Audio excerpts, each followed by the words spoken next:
So a lot of people ask me with regards to investment property, buying an apartment or something, how to work out what they should be paying and whether it's a good investment.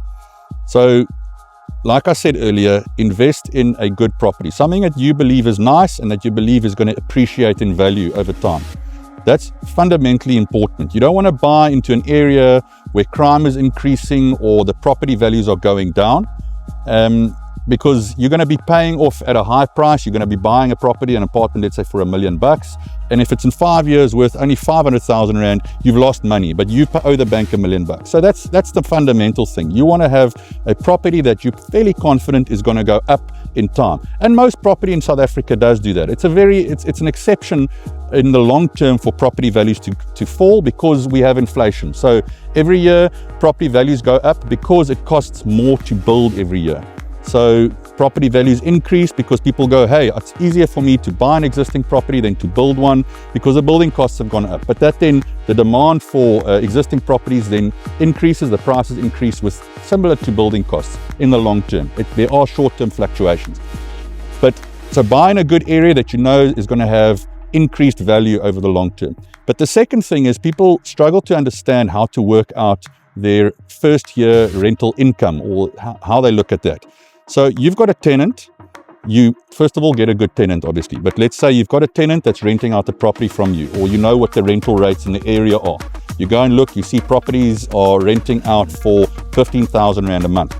And that's 15,000 Rand times 12 is 180,000 Rand a year. That's what you're making out of the property. But remember, there are levies, so that's your gross rental. Then there's levies that you got to pay, so you got to work out what are the levies on that property.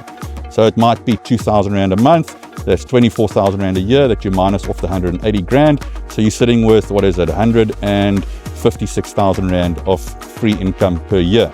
Now there might be other charges, there might be rates and taxes or things like that. So you got to make sure that all the money that you're getting, what is the net amount that you're getting into your bank account? Okay. Then that, let's say on a 180,000 Rand a year, that was a property, you're getting 150 grand a year out net. Now you go work backwards, you go to your loan calculator on FNB or on one of the finance platforms or on Uber, one of the bond originator platforms, and you say, I want a loan, I can pay 15,000 Rand a month. And then you go and see what the loan amount is that you can get.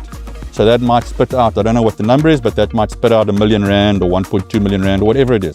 So that's the loan amount that you can get. Now hopefully you can buy that property for the amount that loan is for.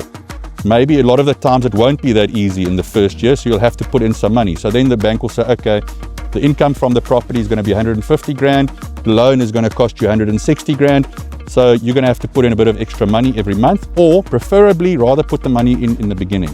So say to the bank, I'll put in 10 or 20% deposit, and that's the best way to do it, because you know your property is in there and you don't have this monthly drain on your cash flow and on your pressure on yourself.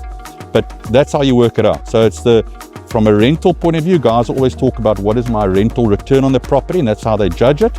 They'll say, okay, I paid $1 million, I'm making 150 grand a year. So 150,000 divided by $1 million is 15%. So that is my rental return, but it's a net rental return after your costs. The money that you're getting in before you're paying the bank.